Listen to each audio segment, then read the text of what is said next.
রবীন্দ্রনগরে আধা সেনা মোতায়েনের দাবি, কাল আদালতে বিজেপি। একই সঙ্গে বিধানসভা অচলের হুঁশিয়ারি শুভেন্দু অধিকারীর। দেখা করতে গিয়েও ডিজির দেখা পেলেন না বিরোধী দলনেতা। আইন শৃঙ্খলা রক্ষায় রাজ্য পুলিশ ব্যর্থ, তোপ বিরোধী দলনেতার।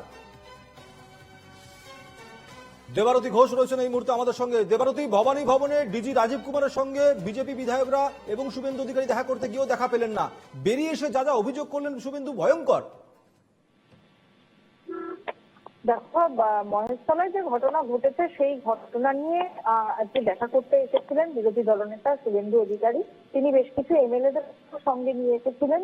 তারা দীর্ঘক্ষণ অপেক্ষা করেছেন বলে অভিযোগ, এবং তারা ডিজির সঙ্গে দেখা করতে চেয়েছিলেন। ডিজি দেখা করেননি বলেও অভিযোগ করেছেন শুভেন্দু অধিকারী, এবং তিনি বেরিয়ে এসে কার্যত হুঙ্কার দিতে থাকেন আজকে।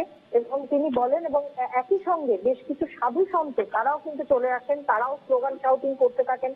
সেই সময় ভবানী ভবনের গেটে তালা বন্ধ করে দেয় পুলিশ, এবং পরবর্তীকালে পুলিশের পক্ষ থেকে যেটা পুলিশের মধ্যেই প্রশ্ন ওঠে যে কিভাবে তিনি একেবারে ভিতর পর্যন্ত পৌঁছে গেলেন, গেস্ট রুম পর্যন্ত পৌঁছে গেলেন। কোনো আগাম বার্তা ছিল না, কিন্তু তিনি ভিতরে ঢুকলেন কিভাবে। পরবর্তীকালে দেখা গেল ভিতর থেকে স্লোগান শাউটিং করতে করতে এমএলএদের নিয়ে বেরিয়ে আসছেন বিরোধী দলনেতা, এবং তিনি বেরিয়ে এসে দাবি করলেন যে তার সঙ্গে দেখা করেননি রাজীব কুমার। এবং তারপরেই তিনি বলেন যে আগামীকাল বিধানসভাতে, আগে থেকেই বিজেপির একটা রেজলিউশন ছিল যে তারা আগামীকাল বিধানসভায় মুর্শিদাবাদ ইস্যু নিয়ে সোচ্চার হবেন, সরব হবেন, এবং তার সঙ্গে মহেশতলা যুক্ত হলো। আগামীকাল তারা বিধানসভাতে বিক্ষোভ দেখাবেন, সেটা কিন্তু স্পষ্টত করে দিয়ে গেলেন। এবং তিনি বললেন কোয়েশ্চেন আনসার হবার পরে, অর্থাৎ প্রথমার্ধের পরে তারা যাবতীয় যে বিক্ষোভ, সেই বিক্ষোভ দেখাবেন, এবং তারা বিধানসভা অচল করারও হুমকি দিলেন। এবং তিনি বললেন যে যদি দেখা যায় যে আগামীকালের মধ্যে পরিস্থিতি স্বাভাবিক না হয়, তাহলে কিন্তু তারা দল বেঁধে ওই ঘটনাস্থলের দিকে যাবেন, সেটাও তিনি বললেন। প্যারামিলিটারি ফোর্স মোতায়েনের দাবি করছেন তিনি, আধা সেনা মোতায়েনের দাবি করছেন তিনি রবীন্দ্রনগর কাণ্ডে। হ্যাঁ, সকালেও বিধানসভাতে তিনি একই দাবি করেছিলেন যে মহেশতলাতে যে ঘটনা ঘটেছে এবং ধুলিয়ানের ক্ষেত্রে হাইকোর্ট যে রায় দিয়েছিল যে পরিস্থিতি যখন নিয়ন্ত্রণের বাইরে চলে যায় বা পুলিশ যখন মার খাচ্ছে, সেই সমস্ত জায়গায় হাইকোর্ট ধুলিয়ানের ক্ষেত্রে যে রায় দিয়েছিল সেই রায়কে হাতিয়ার করে তিনি বলেন যে মহেশতলাতেও প্যারামিলিটারি ফোর্স নামানো উচিত। এই মুহূর্তে যে সিচুয়েশন তৈরি হয়েছে, কারণ পুলিশ কন্ট্রোল করতে পারছেন না, পুলিশের দিকেও ইট উড়ে আসছে, পুলিশ মার খাচ্ছে, মহিলা পুলিশটা আক্রান্ত হয়েছেন। সব মিলিয়ে তিনি আজকে সকাল থেকেই দাবি করছেন যে প্যারামিলিটারি ফোর্স যাতে মহেশতলায় নামানো হয়, বা যে সমস্ত জায়গায় এই ধরনের ঘটনা ঘটছে সেখানে প্যারামিলিটারি ফোর্স নামানোর দাবি জানিয়েছেন বিরোধী দলনেতা।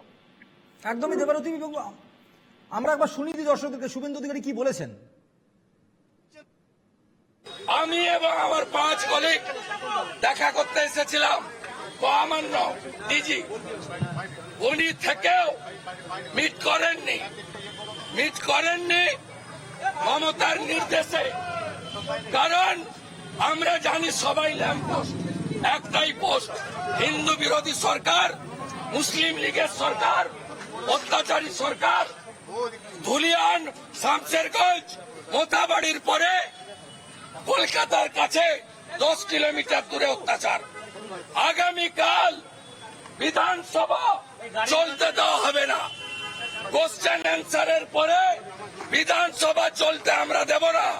আর কালকেই কলকাতা হাইকোর্টে যাব প্যারামিলিটারি ডিপ্লয়েড করার জন্য।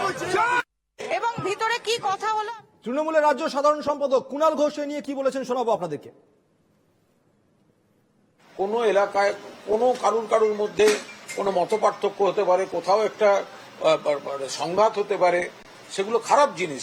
পাড়ার লোক, পুলিশ প্রশাসন, এরা সবাই গিয়ে সেটা সামলে দেন, কিন্তু সেটাকে একটা একদম প্রভোগ করার মতো কোনো স্টেটমেন্ট দিয়ে সেটাকে অ্যাগ্রোভেট করাবার চেষ্টা করা বা সেটাকে একটা সাম্প্রদায়িক প্ররোচনা রূপ দেওয়া, এগুলো কোনো মতে সমর্থন করা যায় না। এবং বক্তব্য আমরা শুনলাম। আমার সঙ্গে ছিলেন এতক্ষণ ধরে আমাদের প্রতিনিধি দেবারতী ঘোষ। আমি ধন্যবাদ জানাবো দেবারতীকে।